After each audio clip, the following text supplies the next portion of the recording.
Bago ko simulan ang kwento, dalangin ko sa ating Panginoon, bigyan nawa tayo ng proteksyon, lakas, at yakapin yung mga taong nagdurusa. In nomine Jesu Christe.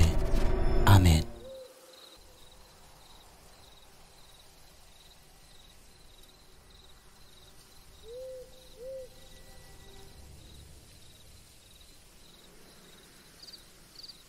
Good day, Sir Alex. Magbabahagi na naman tayo ng mga kwentong may kaugnayan sa kababalaghan. Buntis ang kaibigan kong si Rubinon nang mangyari ito. Maliit pa ang tiyan buhat ng nasa mga 3 buwan pa lang. Kada weekend, bumibisita sila sa bahay ng lola. Umuuwi rin naman kinabukasan o kapag kalinggo na ng hapon. Yung bahay ng lola nila, sir, ay mataas, may silong, malawak sa loob at mayroong 2 kwarto. Ganun naman talaga ang mga bahay noon, luma ang style. Kasya silang lahat doon kasi meron pang isang bahay na katamtaman lang ang laki, hindi kalayuan mula sa bahay ng kanyang lola. Kung minsan, doon sila natutulog, pero kadalasan sa isang kwarto ng bahay ng lola buhat ng mas presko. Minsan, nagkwento itong si Ruby, sir, sa amin na nung bumisita raw sila sa kanilang lola, habang natutulog sa kwarto pagpatak ng hating gabi, nagising siya dahil naiistorbo ang kanyang pagtulog. Paano kasi, nararamdaman nito na may dumadampi sa kanyang balat, partikular sa kamay, na inakala niyang itim na langgam lamang na gumagapang. Hindi binuka ni Ruby ang kanyang mga mata kasi antok na antok pa daw siya noon. So ang ginawa nito, sir, namagpag at nagtalukbong ng kumot, ngunit makalipas lang ang ilang sandali ay nandoon na naman yung parang nagapang sa kanyang kamay. At dahil sobrang antok niya nga noon, hinayaan niya lang at pilit na natulog. Humiwalay naman daw kagad ang kanyang diwa, subalit makalipas pa ang ilang minuto noon, nagising siya na habol ang hininga. Nararamdaman niya ang sobrang bigat na parang may nakapatong sa kanyang tiyan. Sa puntong ito ay nagmulat na siya. Bumungad sa kanyang mga mata, Sir Alex, ang isang figura ng babaeng nakaupo sa kanyang tiyan at nakakunot ang noo, tapos nakanganga. Mayroong buhaghag na buhok, sobrang haba, na sa pagkakatansya ni Ruby tagabewang ng babae. Gumagapang ito, sir, sa katawan ng buntis, literal na may sariling buhay, sumuot ng dahan-dahan sa kanyang ilong at mga tenga. Dito niya lang napagtanto na yung nararamdamang parang gumagapang na langgam sa kanyang balat ay buhok pala ng babaeng yun. Wala itong damit, Sir Alex, at sobrang itim daw ng katawan na sa pagkakalarawan ni Ruby, sa unang bungad ay aakalain mo lang na isang anino.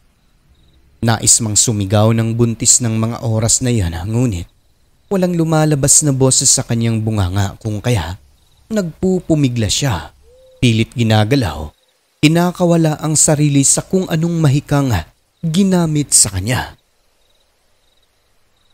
Kaso hindi rin siya makagalaw na parang dinidiin pa ng babaeng tingin niya ay isang aswang. Kaya naninigas ang kanyang katawan na kahit katabi lang ang Mr. Sir ay hindi man lang siya nito napansin. Ang ginawa ni Ruby, pinikit na lamang ang mga mata pagkatapos ay nagdasal ng Ama Namin. Dito'y dahan-dahang nawala ang bigat sa kanyang katawan hanggang sa nakahinga siya ng maayos. Pagmulat ng mata, wala na ang babaeng nakaupo sa tiyan niya. Dito pa lang siya nakagalaw, Sir Alex, at nagkaroon ng boses. Nakapagsalita na, kung kaya agad nitong ginising ang asawa na halos hindi pa magising sa sobrang himbing ng pagkakatulog. Hanggang sa tuluyan na nga itong naalimpungatan, kung kaya dali-daling bumangon. Anong nangyari sa'yo? May aswang. Sa umpisa ay hindi naniwala ang asawa at ang sabi lang nito na naginip lang daw si Ruby na parang yung sleep paralysis ba, Sir Alex, dala raw ng pagbubuntis. Nakasarado naman ang bintana ng kwarto. Ngunit pagtingin nila sa may pintuan, sir, ay bukas ito ng bahagya. Nang lumabas sila para tignan kung bukas din ba ang pinto ng sala, nakasarado naman po ito. Ngunit nung nagpunta ang mister niya sa kusina, Sir Alex, mayroong isang bintana roon na nakabukas. Sabi ni Ruby, baka doon daw dumaan ang aswang na yon. Kinabukasan nang maikwento ito ng aking kaibigan sa ibang miyembro ng kanilang pamilya, lola, sa mga tiyahin, hindi naniwala ang mga ito kasi nanaginip lang daw si Ruby. Pero kung siya ang tatanungin, alam niya sa kanyang sarili, sir, nagising siya nang mangyari yon. Siguro ayaw lang nila na matakot ang buntis dahil baka makuna nito. Hanggang sa isang gabi pa, may nangyaring sobrang nakakapangilabot. Hindi lang magpipinsan ang nakasaksi kundi maging ang isang tiyahin na nooy nakikipagkwentuhan sa mga pamangkin sa kwarto. Mag-aalas 11 pasado na ng gabi noon kung kaya patulog na ang lahat. Habang nakahiga, naghihintay humiwalay ang diwa. Maya-maya noon, yung tatlong babae na malapit sa bintana kasama ang buntis. Nakaramdam ng parang may gumagapang sa balat na inakala nilang mga langgam lang. Pero si Ruby, nahintakutan kasi nga, naalala niyang ganun ang unang naramdaman nung natutulog siya kung kaya. Dali-dali itong tumayo, Sir Alex, at tinignan ang mga kamay. Sa maniwala kayo o hindi, mayroong mga buhok na gumagapang dito at nang sundan niya ay nagmumula ito sa bintana. Laking gulat na lamang ng buntis dahil pagkalingon niya sa direksyon na yon, bukas na ang bintana at nasa labas nakalutang ang isang babaeng aswang na sobrang itim ng mukha. Ito raw ang aswang, Sir Alex, na minsang umupo sa kanyang tiyan. Sa tindi ng takot ay napasigaw si Ruby noon at nang humarap sa bintana ang lahat, nasaksihan din ng mga ito ang nakakakilabot na hitsura ng aswang kung kaya. Walang kung ano-ano. Lahat sila, sir, pati yung tiyahin ay nagsitakbuhan palabas ng kwarto. At nang balikan ng mga kalalakihan, wala na yung nakalutang sa bintana. Dahil sa pangyayari na yon, napatunayan nilang lahat na hindi basta panaginip ang kinuwento ni Ruby sa kanila dati, kundi tunay na tunay sapagkat nasaksihan nila mismo. Ang nakakapagtaka lang nun ay kung paano nabuksan ng aswang ang bintana kasi sabi ng tiyahin niya, sinarado niya naman daw ito. Baka may nagbukas at nakalimutan na ilak. Sa kabila ng mga nangyari, pasalamat na lang ang buntis sapagkat wala naman pong nangyari sa kanya, pati na sa anak nito na dinadala. Simula noon, pinaiwas muna siya ng lola nito sa lugar kasi maaaring taga roon lang daw ang aswang na malamang sa malamang ay naamoy ang samyo ng kanyang tiyan. Awa ng Diyos sa huli, maayos naman po hanggang sa makapanganak si Ruby.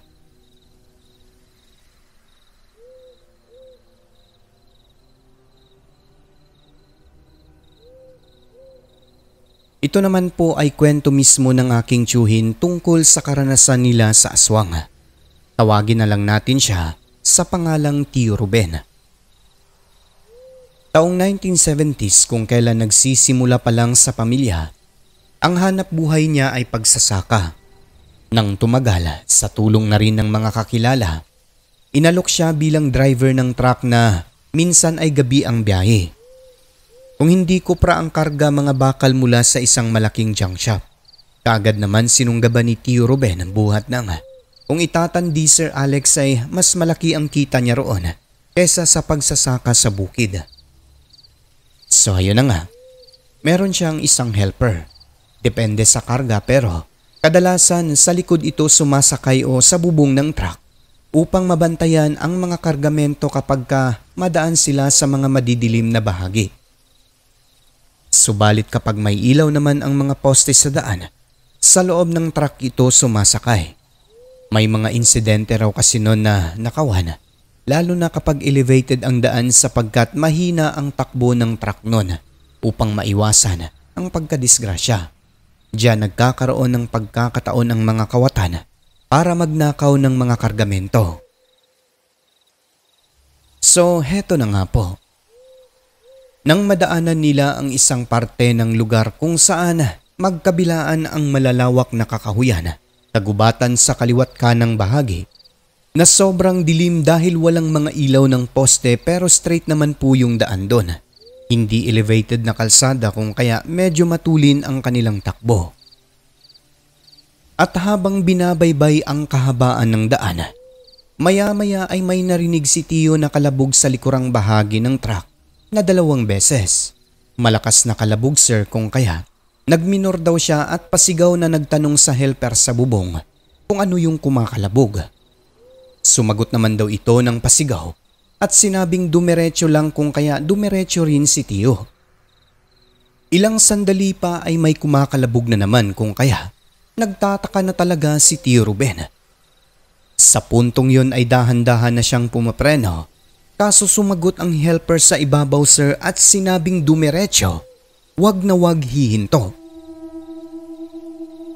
Ang helper at driver, mayroon po yan silang mga signal kung kinakailangan bang huminto o hindi sa pamamagitan ng pagkatok ng bubong ng truck. At sa kadahilanang wala rin naman siyang katok na naririnig mula sa helper, ay dumiretso na si Tio. Maya-maya, may kumakalabog na naman kung kaya sa puntong ito, sumigaw na ang helper at sinabing hanggat maaari, bilisan ni Tio ang kanyang pagmamaneho. Akala ni Tio ay may humahabol sa kanila na mga holdapper kaya binilisan niya ang takbo Sir Alex total, hindi naman elevated ang daan. Ang ipinagtataka niya lang noon, wala naman daw nakasunod sa kanila kasi malauling ang likod kapag tinitignan niya sa side mirror. Kung may nakasunod, dapat may ilaw. Ngunit iniisip niya, baka nagpatay lang ng headlight kasi nga maliwanag yung taillight ng truck nila. Ayon kay Tio Ruben, kahit may karga sila sir na medyo may kabigatan, umaabot daw ng 90 hanggang 100 ang takbo nila dahil natatakot sa mga holdapper. Pero kahit ganun na katulin, may kalampag pa rin siyang naririnig sa mga yero at bakal na karga nila. Hanggang sa makarating sila sa portion kung saan may mga kabahayan at may iilang poste ng ilaw. Dito lang nagdahan-dahan si Tio kasi nahinto rin naman yung pagkalampag sa likuran. Pagdating sa isang lugar kung saan maliwanag na sapagkat may gasolinahan, dito na nagsenyas ang helper ni Tio Ruben na huminto na kung kaya agad-agad siyang tumabi sa maliwanag na bahagi. Laking pagtataka niya sir buhat nang nung pumasok ang helper. Sa kabila ng malakas na hangin sa ibabaw ng truck ay pinagpawisan ito ng todo na mumutla pa tapos may mga kaunting bahid ng dugo sa damit. Anong nangyari sa'yo? Grabe boss, buti nakaligtas ako. Ha? Bakit? Mga holdapper ba yun? Hindi boss. Alam mo ba yung kumakalampag kanina? Oo. Kaya nga tinatanong kita eh. Boss, aswang yun. Hinabol tayo kanina pa. Ha? Oo boss. Buti nakapwesto ako sa ilalim ng yero kaya hindi niya ako naabot. Nagsugat-sugat ako eh kaya mayroong bahid ng dugo. Sigurado ka? Oo bossing. Totoo ang sinasabi ko. Aswang ang humabol sa atin kanina. Kung hindi ako nakatago, malamang nadagit na siguro ako. Kung ganun, delikado pala ang dinaanan natin. Oo boss, grabe. First time kong makaranas ng ganito. Nakakatakot.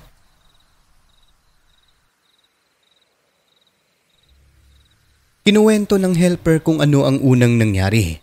Salaysay nito, habang nakaupo siya sa ibabaw ng truck nakaharap sa direksyon ng pupuntahan, maya-maya ay nakarinig siya ng malakas na kalabog sa likurang bahagi kung kaya napalingon ito. Sa una ay wala naman po siyang napansin na kakaiba pero sa ikalawang pagkakataon nung kumalabog na naman, doon niya namataan ang isang nilalang na mayroong mapupulang mata. Sobrang laki ng pares ng pakpak. Humahabol at kumakapit daw sa puwetan ng truck kung saan may mga nakausling bagay. Isang taong lumilipad pero ang wangis ay kahalintulad sa isang paniki ngunit ito'y napakalaki.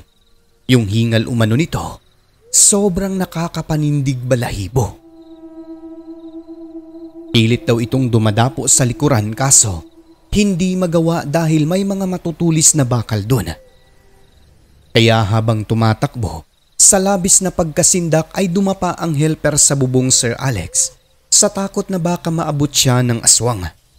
At nang makahanap ng tiyempo, tamang pagkakataon, dali-dali siyang lumipat sa likod ng truck at pumwesto sa ilalim ng mga yero dahilan kung bakit nagkasugat-sugat ang kanyang katawan. Nag-umpisa siyang mag-usal ng mga panalangin. Hiniling niya sa Panginoon na sana walang mangyari sa kanilang masama. Nung paulit-ulit niyang dinadasal ang Ama namin, sir, dito niya naramdamang naglaho ang aswang. Ang mga panalangin nga naman na ito ay talagang epektibo. Masakit sa tenga ng aswang o sa kung ano pa mang kampo ng kadiliman kung kaya siguradong ikay lalayuan. At yun na nga po, nang mapansin ng helper na may mga ilaw na sa daan, doon pa lamang ito bumalik sa bubong ng truck pagkatapos ay nagsenyas kay Tio Ruben na huminto muna sa may gasolinahan.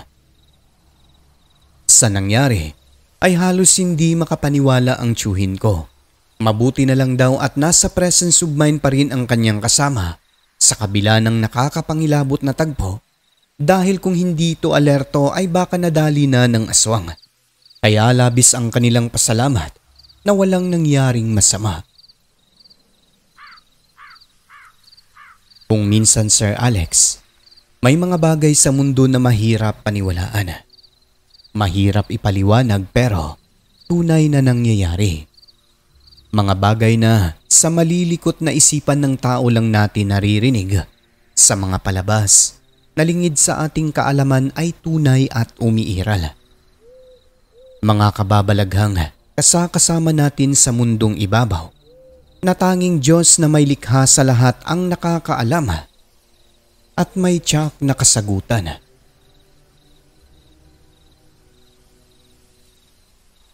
At yun na po, sir, ang kwento ni Tio Ruben. Isang nakakatakot na karanasan nang minsang habulin sila ng aswang sa malagubat na kalsada.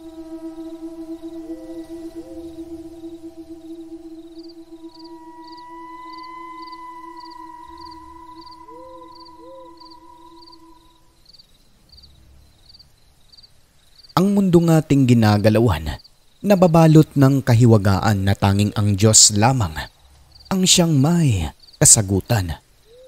Ako po si Alex. Magandang gabi.